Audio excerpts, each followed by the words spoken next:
Welcome to the Blockbusters and Birdwalks podcast.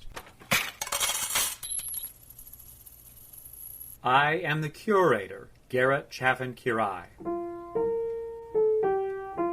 Today we have a conversation with a friend, Ed Rosa.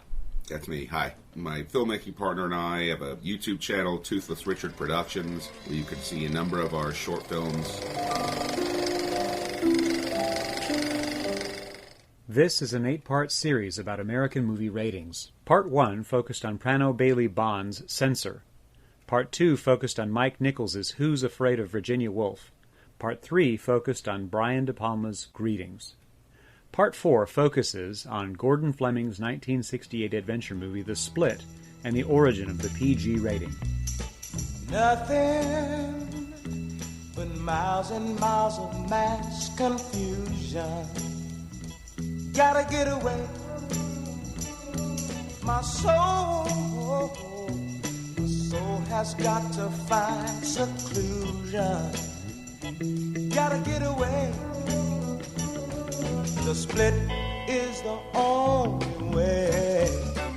When we dreamed up this particular episode, we were thinking about the MPAA's original ratings, GMR and X. And if you go to the wiki and look up R ratings, you'll eventually find out that The Split by Gordon Fleming from 1968 is often claimed to be the first R-rated movie. I know from separate research, which we've talked about, through the work of Richard Kroon and his book A to V, A to Z, an encyclopedia dictionary of media, entertainment, and other audiovisual terms.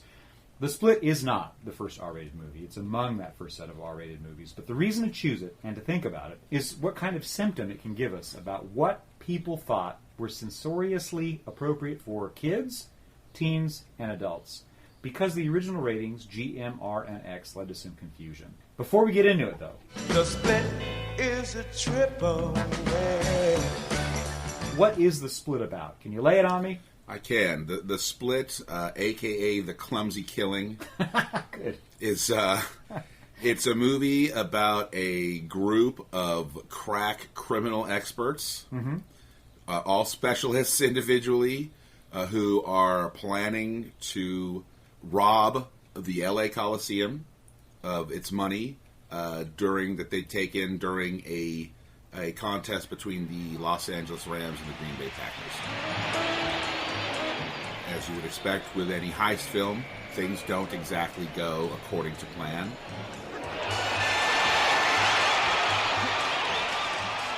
The important thing to realize, this movie is something to celebrate for casting, not for sense-making. Right. Because there are some obstacles towards a narrative that you could call good, but there's a lot to be said about who you're watching in the course of this thing. It's pretty heavily loaded with star power. So let's make an opening salvo into why this movie is valuable to ratings, to censorship in America, to Hollywood history.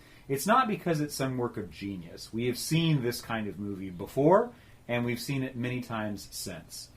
But what we didn't see very often, especially if we're in 1968, is a black-led movie. And the black actor at the center of this thing is Jim Brown. Yes. Then 3 years retired from being the NFL's perhaps greatest player of his period, and he deliberately left that field to become a performer and earn money elsewhere for feeling exploited in the sporting industry. And so there he is, Jim Brown in peak physical health, leading this cast of what we would now consider real all-stars. So among the cast members in the backup group to do this caper include Ernest Borgnine, an Academy Award winner from Marty. We have Gene Hackman in the background as a police investigator trying to run down these criminal capers. Yep. We have Jack Klugman. We have Warren Oates. And we have Donald Sutherland. That's the primary group that surrounds our guy, and this is McClane. That's Jim Brown's character. But we also have a couple of ladies of note. There's a sixth member of their crew who finances it, Gladys, played by Julie Harris. And because we're people worth our salt, McClane has a love interest, and that's played by Diane Carroll. From the Star Wars Holiday Special. And her job as Ellie is largely to produce an excuse for why McClane wants to go do this heist, to cash out and be a free man, to not have to work or whatever it might be, and potentially to live with her happily ever after, or so the movie sort of is framed. Yes. The key thing, though, at least as I watch this deal from our position in 2022, is these white dudes that this black dude assembles around him, they don't like that this black dude is in charge of them, but they also agree he's got the best way forward to have a good payout. Yeah, they like money. They do, and he's got a way for them to make relatively easy money by frisking the Coliseum authorities of their $500,000 take. It's a lot of hot dogs in 1968. Well, I did a little bit of back-of-the-envelope spitballing and what that would be worth today, and I'm thinking it's somewhere between $4 and $5 million. Okay. And considering the amount of material they have to go purchase in order to carry out the caper, the amount of personal risk, the number of people they hold hostage while they're getting the money, and the fact they're eventually going to split it 6 ways, they're only going to make $600,000 or $700,000 each for this work. Right. And while that's a lot of money to me, that's not a lot of money. That's not like retirement money. Right. That's like, this will tide me over until the next illegal enterprise comes along. Yeah. It's not like I'm sailing into the sunset on this. It's a little bit like the Austin Powers bad guy. $1 million! And everybody laughs.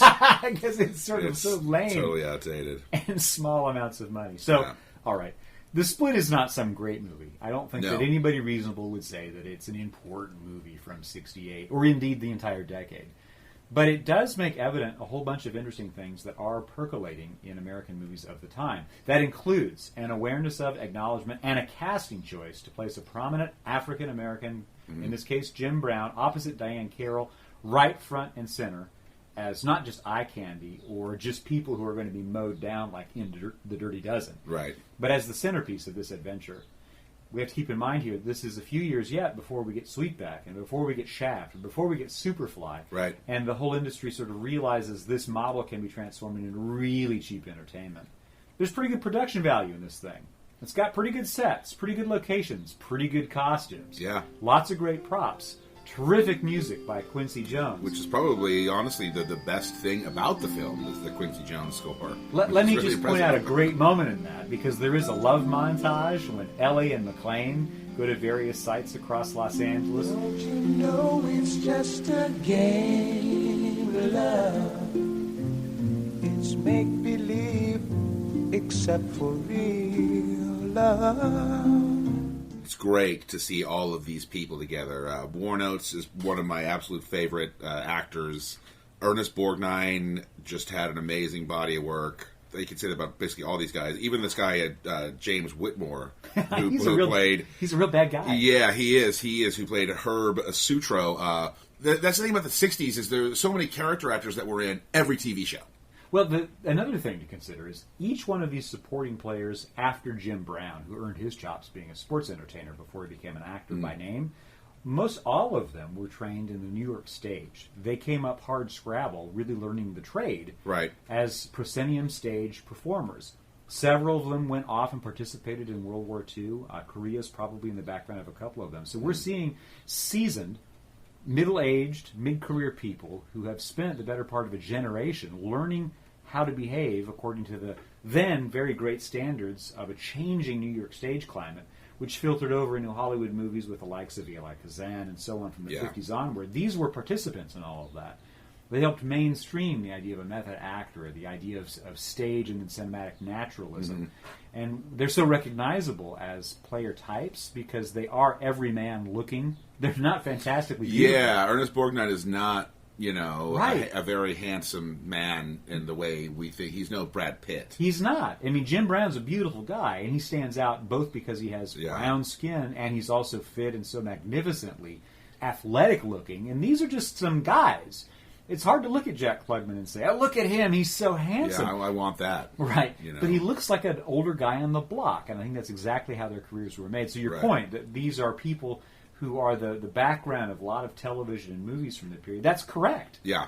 And each of them, they didn't get their break in this movie, but it demonstrates their willingness to participate in something that stretches what they were known for. And in the case of Donald Sutherland as an example, he's about to go do MASH. We're going to see Hackman, who's coming up on getting that role to play French Connection. French Connection, yeah. They're known quantities, and they have a following, and they have people they enjoy working with, but they're not yet the people we recognize. Yeah. Another thing that I actually enjoy about this movie, they clearly took advantage of an actual football game. Yeah. Like, there was that movie Black Sunday, I think, that did the same thing at Super Bowl 10 or 11. But I think the most enjoyable and memorable thing about the Split for me, it goes so far off the rails, And there's so many things that just don't make sense and or that are dumb that by the time the film is, careening towards its conclusion, it almost becomes kind of fun. So many of the scenes in the movie are just time wasters. For example, the movie more or less begins, or we are introduced to our cast of characters by Jim Brown putting them through some kind of test. Yeah.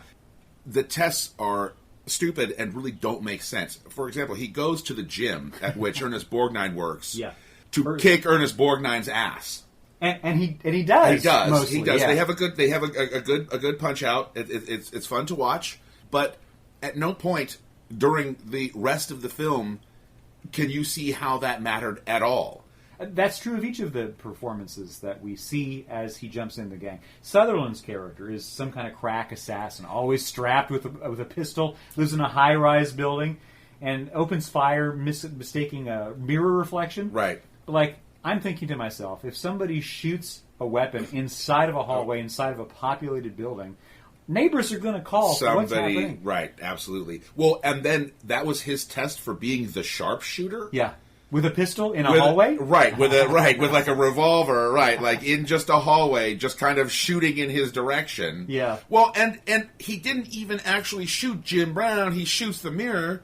So how good of a sharpshooter is he when he totally missed his target? And again, he doesn't chase McClane down the hall. He just accepts it. Oh, fun test. Somebody was assaulting me, so I guess that's fine. That was weird. Yeah. I'll just go on with my day. When this group finally gets themselves together and they start to plot their plan, how they're going to break the Coliseum open, they bridle over the fact that McClane is in charge. And Warren Oates is perhaps most notable in this because he says, "Well, if there's one thing I don't have time in my life for, it's a smart-ass nigger." But there's also a secondary level of gender confusion or conflict because the moneybags of the piece, Gladys, Julie Harris' character, she's the one who's providing them front money to go, wreck cars and rent this and buy that. They don't accept this gal's going to be cut into the 1/6 share of the split because she's a woman. Why don't you shut your mouth? But there are interesting moments when these six get together to organize their plots and their plans. And yet, behind it all, I keep thinking to myself, Jim Brown doesn't really resemble Sidney Poitier's friendly guy, which is how a lot of African-American imagery became possible in the 1960s. He's more angry. Yeah. He's more aggressive. He's also quieter. He uses his words more sparingly, and perhaps that's because his skills as a performer maybe are more limited. I don't know the man. And I haven't seen his body of work, largely because most of it's rated kind of badly.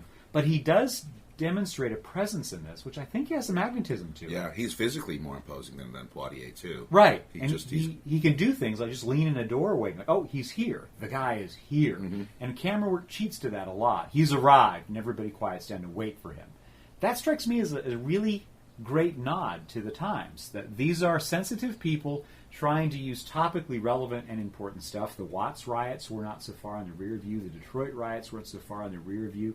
There were the assassinations of King and of Kennedy and of Kennedy, and so on throughout the decade. There's a definite understanding that there is a black male rage working against the dominant American system. And so this movie just installs a symbol of that, who left the Football League to become a performer. There he is.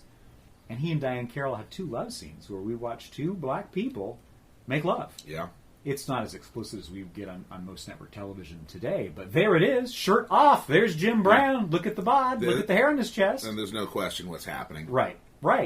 We watch her kind of writhe, and we hear her moan a little bit with the Foley after the fact, with a little bit of ADR, and then we cut to them, talking with sheets around their bodies or striding into the post-coital bliss of a kitchen coffee cup, little bit of chatter. We see all of that. Right. That must have just blown the socks off people at the time.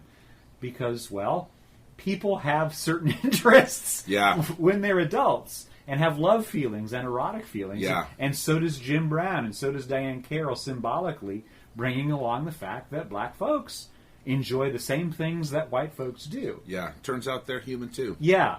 And something about that, I suspect, is partly why this movie was considered R-rated. It would have been more gnarly if, in fact, he and Gladys had gone to bed together. Right. Because that would have been a white woman and a black man. And, of course, that takes a bit longer to come up on the hopper. Yeah, well, the studio might have pushed back on that. Could have balked a bit, and said maybe we're really not going to fund this. Well, it's funny too the way sort of social morals kind of change like that, and like I don't know, if you're not used to it, it can seem really shocking, even though if you really think about it, it shouldn't be shocking at all. There's a little bit of a funny note, though, in this movie that adds to this dimension, because we see the coupling of Carol and Brown twice over. The character that Diane Carroll plays, Ellie Kennedy, who is McClane's ex-wife, she lives in an apartment building. I think that's the right way to put it. Yeah. And her landlord, we see him in periodic moments through the piece, gazing at her a bit too curiously. Yeah. And watching McClane leave her apartment. We recognize this character actor from various things, although I can't put my finger on exactly what, which is why he's a great character actor. Right. I know he's familiar. And the type is, when's Cracker Man going to be a cracker? Right.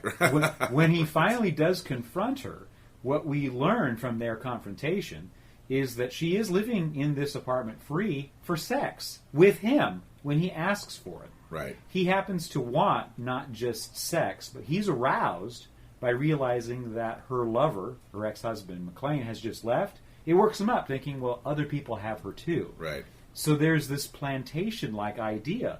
This man who symbolically owns this black woman who's housed in his building wants his pound of flesh. Right. And she is, in my mind, naturally resistant. And then there's a formal thing that's really interesting in that sequence. They do direct-address point-of-view camera work. We see his face from her point of view with a lens that distorts his features. Yeah, wide-angle lens or whatever. And we see her from his point of view, same thing, direct address from that point of view. While they're turning in the room, she's trying to escape him, he's trying to trap her. She eventually kicks him in the genitals. They duke it out a little bit. Then he discovers the trove of things that McClane has left in her house, his weapons from the heist, and the money from the heist, and he guns her down. Right.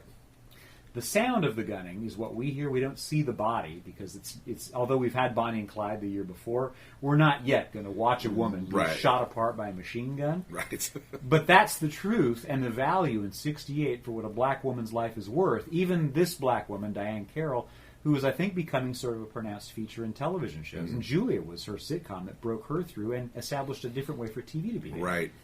All of that's to say, there are these racial and sexual overtones to the movie which are placed right in front of us. I'm not trying to oversell you on what the dialogue is describing. They literally say, this is how she pays her rent. Right. And that's sort of a stunner. Prostitution, in other words. Misogynist prostitution. Yeah. This quid pro quo arrangement is part of how this narrative works. Is it necessary that she behave that way? I don't think so. Is it important that this landlord even exists in the overall story of the piece? No, I really don't think so because of the way that there's another half-hour movie after they only exist as a way for the money to disappear after the heist. And that could have been engineered much differently. Totally. We could have left Ellie alone so that she and McClane can go off and have a happy ending. And then here's another final goofy note. In the end, McClane walks away with his share of the split. He's at LAX to go get a plane, and you hear somebody whisper, McClane. And it freeze frames on him, and we don't see who's talking to him, but we assume some ghostly presence. It's completely weird. It absolutely. I mean, is McClane slipping into mental illness here? Is he being haunted? Was he actually killed earlier in the piece? Right. And is this like an occurrence at Owl Creek Bridge type fantasy where he's got away with it, even though he had actually been shot in the boatyard or whatever, the big gunfight with everybody else?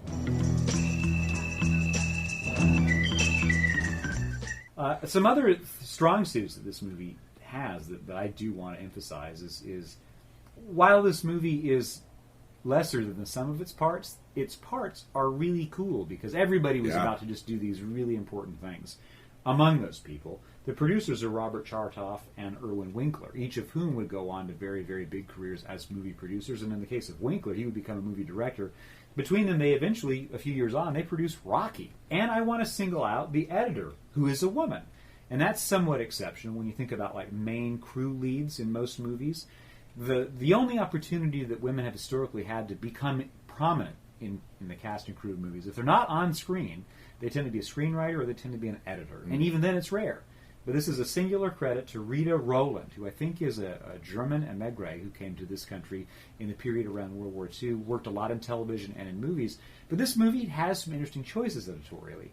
It opens with split screen work through the credits to signify the split, which is not an easy thing to do if you're working in 1968. Right, yeah, you are doing that physically to the film, to the negative, whatever. And that's actually a technique that was sort of popular for a little while in the 60s there. I tried to emulate that in one of my films where we had a split screen thing. You don't see it very often, but it's very dynamic visually and really stylish in a way that I like. Another example of where I think editorial work really does its job. In the sequence when the bad landlord, Sutro, is assaulting and soon to kill Ellie, we get that cross back and forth direct address thing I was mentioning before, but we also are told what his appetite is, because we see her recognize that he's looking too closely. We cut to her midriff. Yeah. And she closes her blouse because he's looking at her breasts. Right. Then we get a shot of her bared legs from the thigh down where we can tell he's looking at her legs. This repeats. This visualizes his imagination, so we grasp what he's trying to accomplish. Right. And it's bad. That's bad news. Yeah. But that's editorial design. That's how film's supposed to work. It's supposed to show, not tell. He doesn't have to announce his desire. We see. Yeah, I have been planning to have the sex with you that I demand because that's how you right. That's part of the clumsiness of the dialogue, but we see how he's worked up. That same woman later on who's shot to death, we don't see her body, but we see blood droplets purl up through a sheet that's been placed over her body, which is graphically really interesting. But oh my God, this is a dead body. Yeah. We don't have a lot of profane chatter, but we have racially derogatory terms. Yeah, I don't think there was much, if any, actual profanity in this. That's right. Short of the racial slurs. Right. And that means that's probably mature because there's clearly some tension, but that's not for 6-year-olds. That's not a G category. Right. There is gunplay, yeah. But we always like gunplay in America, so maybe that's a mature thing or maybe it's a restricted thing. But we're also rewarding criminals. And we think about the Hays Code, you can never reward criminals. Right, crime cannot pay. So that must mean that it's restricted. But then we have a crooked cop, and he gets away with it too. But because we have this hero who's a black man and we're feeling bad civil rights and MLK's been killed, so maybe that's a mature thing because we want teenagers to be able to enjoy this movie. But is it an X movie because we have prostitution and white slavery? Right. Oh, but you can see all these things jostling back and forth. Which is crazy because the film itself doesn't really seem worthy of all that consideration. Yeah. And like if somebody lost sleep at night, like, I just don't know what to rate this movie. We realized that audiences of the time, once the code was adapted and once the rating system was applied in November of '68, they didn't know what to make of this MR distinction. They could understand X because that generally meant sexy stuff. Right. They could understand G because that means bring everybody. Right. But what's worse? Does an M, movie for mature, mean that, that's only for middle-aged adults?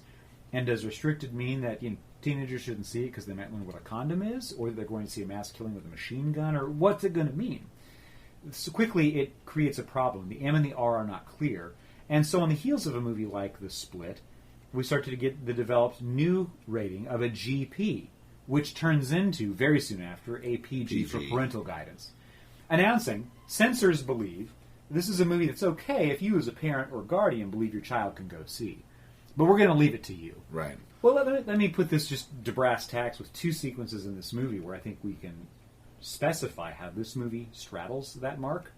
There's a scene when McClane seems to have stolen the money from the gang and they're angry with him and they want to extract their money. If they can't, they're going to murder him. It takes place in a spa in the gym that Borgnine runs.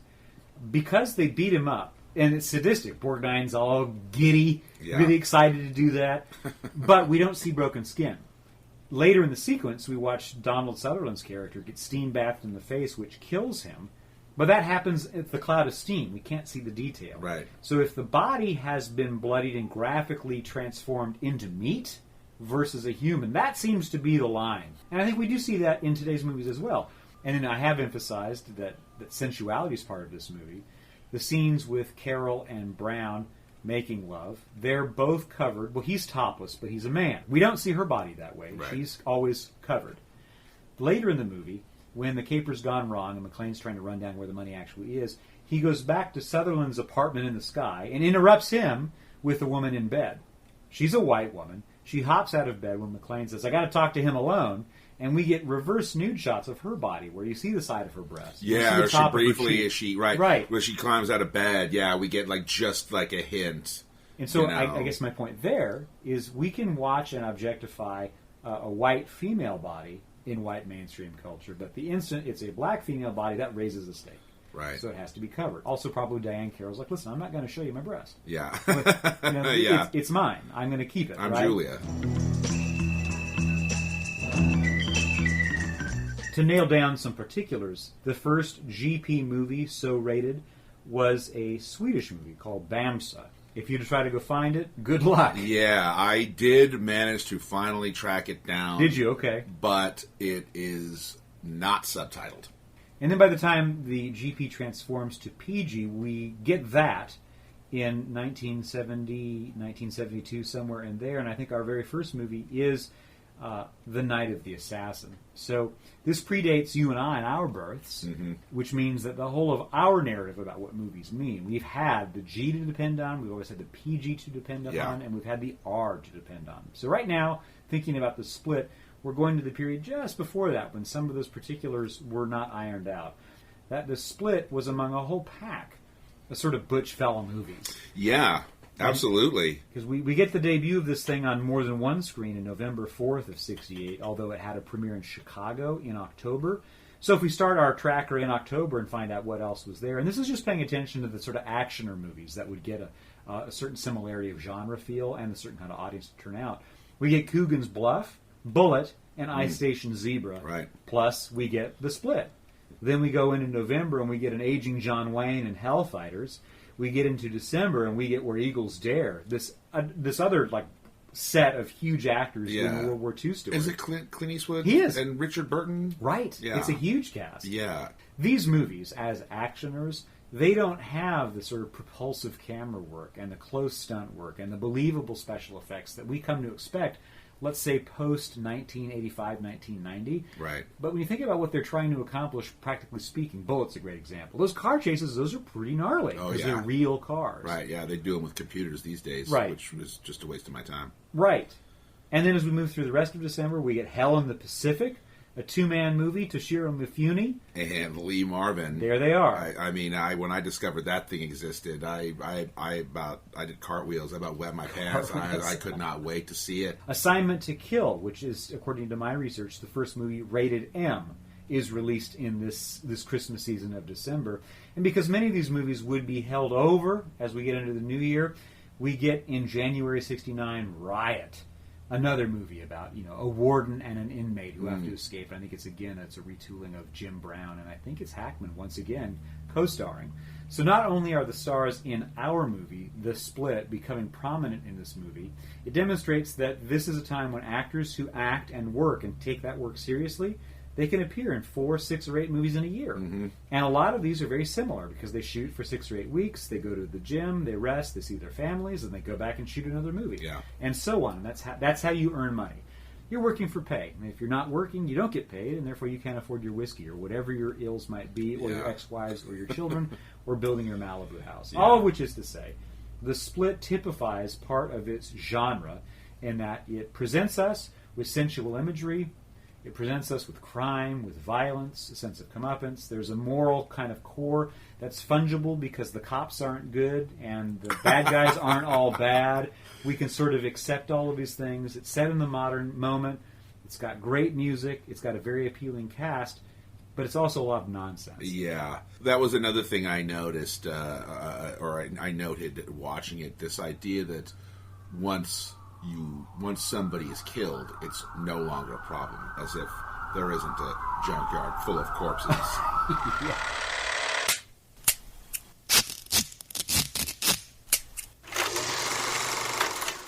This is Blockbusters and Birdwalks, a conversation between Garrett Chaffin-Quiray and Ed Rosa.